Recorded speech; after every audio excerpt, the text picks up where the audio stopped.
Popcorn. Hi friends, welcome to local TV popcorn.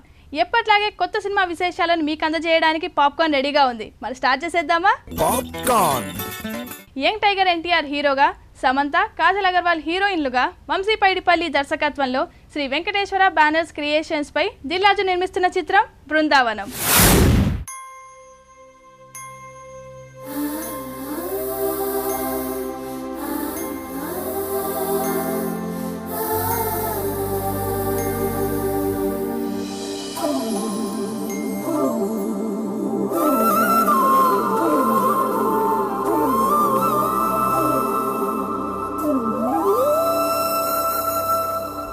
City నుంచి వచ్చాడు, soft గా lover boy లా కనిపిస్తున్నాడు అనుకుంటున్నావేమో. క్యారెక్టర్ కొత్తగా ఉందని ట్రై చేశా. లోపల ఒరిజినల్ అలాగే ఉంది. దాన్ని బయటికి తెచ్చావనుకో రచ్చ రచ్చ. ఆ ఊళ్ళో దిగి ఆ రోడ్ని కొట్టొచ్చావంట. అంత మగాడివా? ఏసేయాలనిపించినప్పుడు ఏసేసేవాడే మగాడనే నాకు అనిపించిందనుకో. అడ్డం ఎవడొచ్చినా కట్టేర్రా ఈ కొడుకుని.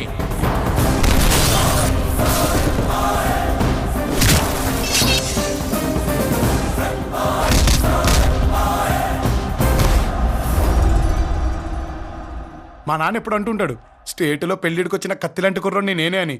నిజం కాకపోతే ఎందుకంటాడులే. విలక్షణ నటుడు Prakash Raj, real star doctor Srihari ఈ చిత్రంలో ముఖ్య పాత్రలు పోషిస్తున్నారు. తమన్ సంగీతాన్ని అందించిన ఈ చిత్రానికి ప్రేక్షకుల నుండి మంచి స్పందన లభిస్తోంది.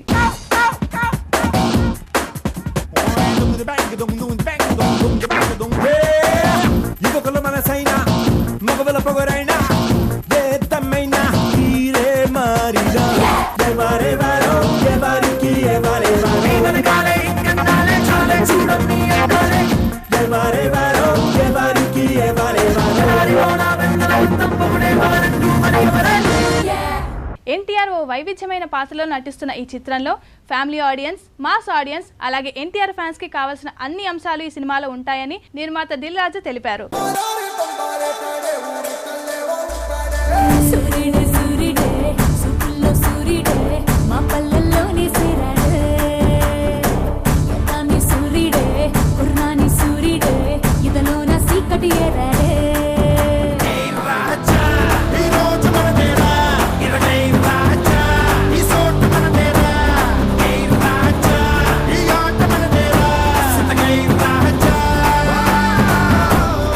బృందావనం మా బ్యానర్ ఇమేజ్ని చాలా ముందుకు తీసుకెళ్లే సినిమా.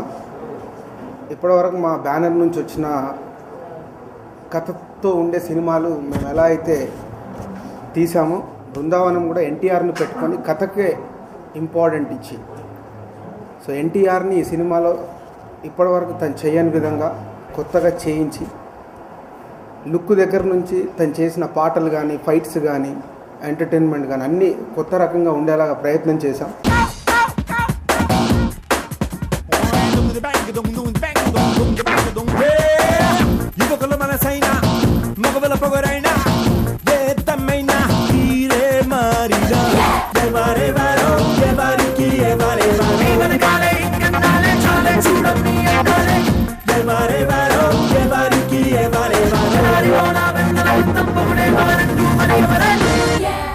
ఎన్టీఆర్ గారికి ఆది అనే సినిమా ఒక స్టార్ ఇమేజ్ తీసుకొస్తే, సింహాద్రి అనే సినిమా సూపర్ స్టార్ని చేసింది. అలాగే బృందావనం అనే సినిమా రిలీజ్ తర్వాత తను ఫ్యామిలీ ఆడియన్స్ కానీ, యూత్ కానీ ఈజ్ ఏ యూనివర్సల్ హీరో కాబోతున్నాడు బృందావనంతో. సో అంత కాన్ఫిడెంట్గా అవుట్పుట్ వచ్చిన తర్వాత మేము అనుకున్న కథతో పాటు అవుట్పుట్ చూసి చాలా కాన్ఫిడెంట్గా ఉన్నాను. ఈ ఇయర్ టాప్ 3 ఫిలిమ్స్లో బృందావనం ఒకటి నిలబడుతుందని. సో డెఫినెట్గా ఈ బృందావనం అనే సినిమా ఎన్టీఆర్కి కానీ, మా సంస్థకు కానీ, అలాగే డైరెక్టర్ వంశీకి కానీ, ఇలా ప్రతి ఒక్కరిని ఒక మా హిస్టరీలో తిరిగి చూసుకుంటూ ఒక మంచి సినిమా, ఒక గ్రేట్ ఫిలిం అని ఫీల్ అయ్యే సినిమా. ప్రేక్షకులు కూడా అలాగే దీన్ని ఆదరిస్తారనే నమ్మకంతో ఉన్నాను.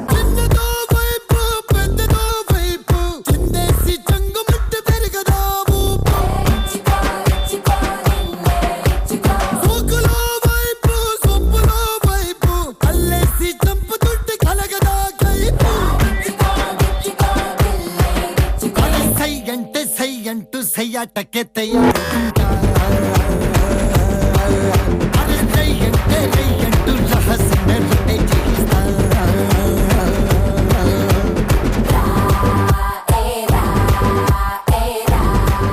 వంశీ ఎన్టీఆర్కి 2008 నవంబర్లో కథ చెప్పాం. అంటే దాదాపు తను 2 సంవత్సరాలు అన్ని రకాలుగా ఈ సినిమాకి వర్క్ చేసి పర్ఫెక్ట్గా అవుట్పుట్ తెచ్చుకునేలాగా ప్రయత్నం చేశాడు. తనకు మ్యూజిక్ డైరెక్టర్ తమన్ ఆల్రెడీ మ్యూజికల్గా సూపర్ హిట్ అయిపోయాడు. రీ రికార్డింగ్ సాధారణంగా ఏ సినిమానైనా 15 డేస్, నేను ఇప్పటివరకు మా బ్యానర్లో తీసిన ఏ సినిమా అయినా 15-16 రోజుల్లో కంప్లీట్ అయ్యేది. ఈ cinema last month 4th start చేశాము. 29 రోజులు రీ రికార్డింగ్ చేశాడు. అంటే మ్యూజిక్ డైరెక్టర్ కూర్చొని ప్రతి ఒక్క సీన్కి వాళ్ళు స్టోరీ బోర్డ్ లాగా మ్యూజిక్ బోర్డ్ వేసుకొని వర్కౌట్ చేసేసి 29 డేస్ ఆ వంశీ తీసిన సినిమాకి మ్యూజిక్ డైరెక్టర్ ఎంతో అద్భుతంగా, అంటే ఒక గ్రాండియర్ ఫిలింకి ఎలా అయితే మ్యూజిక్ చేయాలో ఆ రేంజ్లో మ్యూజిక్ చేశాడు 29 డేస్.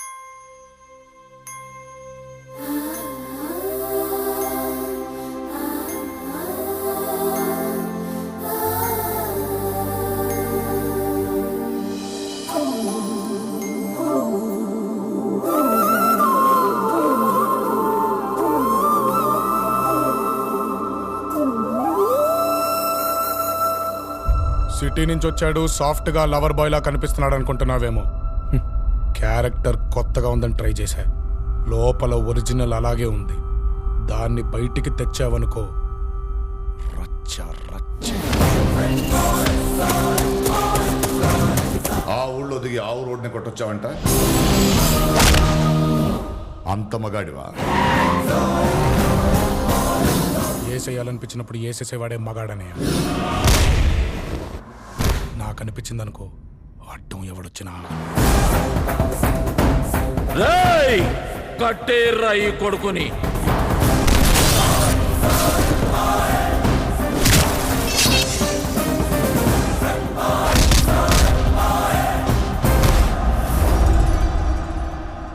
మా నాన్న ఎప్పుడు అంటుంటాడు, స్టేట్లో పెళ్లిడికి వచ్చిన కత్తిలాంటి కుర్రోని నేనే అని. నిజం కాకపోతే ఎందుకంటాడులే. ఇప్పుడు లోకల్ టీవీ పాప్కార్న్లో ఒక షార్ట్ బ్రేక్. పాప్కార్న్